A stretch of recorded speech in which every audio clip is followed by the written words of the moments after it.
Hey everyone, welcome back to Barry's Workshop. In today's video, we have the 81st flyover of the Nikola site in Coolidge, Arizona. Today's expected high temperature is 100 degrees.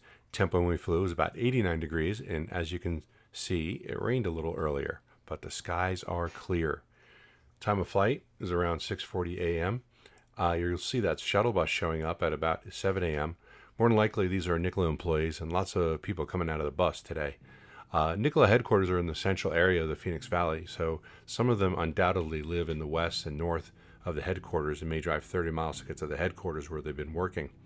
The factory's probably about 30 miles south of there. So having the shuttle bus take them there and to the factory works out a lot better, so these people don't have to drive 70, 80 miles to get there.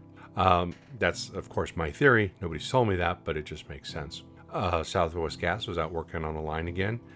Still not complete, but there's a lot of people working on it. That paper that we saw in the front of the building on the last video has been removed, and guess what we have? We have the Nikola logo, and it looks great. So you'll see it in the thumbnail, but you're also going to see a little fly over it in the video. As I mentioned in the last video, there were guys working around the white panels. In front of the factory, you can see more workers doing something along the white panels in the front. It looks like wires or cabling, but we have no idea.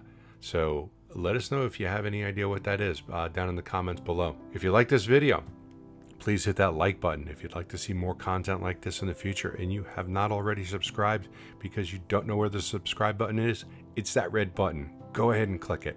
It doesn't cost you anything.